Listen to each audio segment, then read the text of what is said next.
मित्र स्वागत आहे आपल्या या चॅनलवरती। शेतकरी मित्रांनो, आपण रोज कापसाची अपडेट ही आपण आपल्या शेतकरी मित्रांना देत असतो। शेतकरी मित्रांनो, आज आपण निलजगावच्या शिवारामध्ये पैठण तालुक्यामध्ये आणि आज आपण एका शेतकऱ्यासोबत आहे। त्यांच्याकडे आज जाणून घेऊयात आपण की कापसाची सद्यस्थिती काय आहे। तर बाबा, तुमचं नाव काय पूर्ण? सकाराम करडे, गावाचं नाव काय तुमच्या? निलजगाव। बरं, किती क्षेत्र लावलं होतं कपाशी यंदा तुम्ही? 10 एकर होतं।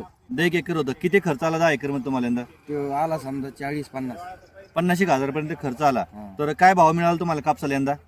काय भावच नाही त्याला अजून भावच नाही। काय भाव कापूस घातला का तुम्ही थोडाफार काही? नाही अजून। तर काय भाव मिळतो तुम्हाला कापसाला सध्या?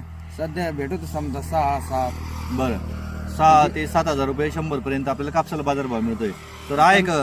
हां, पण मग ते एवढं येऊन बी ते खर्च जादा झाला त्याचा खर्च जास्त झाला। हां, आणि भाव बी नाही आता मला तुम्ही सांगा, इकडे दाखव भैया थोडंसं। आज एवढा तुमच्या शेतामध्ये कापूस तुम्ही फुटला, एवढं न वेचण्यामागचं कारण काय? मजूर वगैरे भेटत नाही का वेळेवरती? मंजूर भेटत नाही। एक ते हा. पावसानं दैन झाली ती पावसाने ते आता पूर्ण तळ्याला कापूस वाटतोय, पूर्ण म्हणजे वाळा आहे याच्यामध्ये। हा ना।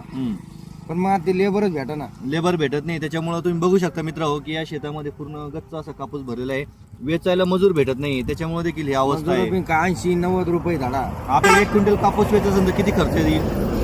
मजुराकडून जर वेचायचा असेल तर किती खर्च येतो? त्याला तो 1300-1400 रुपये, सरासरी 1500 रुपयापर्यंत खर्च येतो। आणि आज का शेतकरी मित्र, आज कापसाला बाजार भाव मिळतोय 7,100 पर्यंत। बाजार. आपण जर सगळं बॅलन्स जर बघितलं तर हे कुठं परवडण्याजोगं नाहीये। 7,000 जरी कापसाला भाव मिळाला, 1700-1800 रुपयाला एक खताची बॅग आहे। नाही ते पुरतच नाही ते। हा, तर काय शासनाला काय सांगाल तुम्ही व्हिडिओच्या माध्यमातून? या काय सांगा, शासनाने भाव वाढून द्यावा, हमी भाव दिला पाहिजे, तर हा. शेतकरी कुठेतरी खेप्याला येईन तो, नाही तर मग येत नाही तो. हा, नाही तर मग परत सरकार आपण म्हणतोय अतिवृष्टी झाली, शेतकऱ्यांनी आत्महत्या केल्या, असे प्रकार घडू नये त्यासाठी या कराच हा. लागत नाही ते, मग एवढं खर्च हा, झाला। शेतकऱ्यांना तुमचं अनुदान नकोय, शेतकऱ्यांना तुमची कर्जमाफी नकोय। फक्त तुम्ही काय करा, शेतकरी राजाला हमी भाव द्या।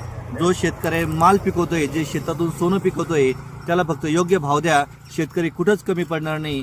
जो जगाचा पोशिंदा आहे, त्या जगाच्या पोशिंद्याला जर योग्य भाव जर मिळाला तर तो कधीच कमी पडणार नाही। हेच या व्हिडिओच्या माध्यमातून मांडूयात आपण।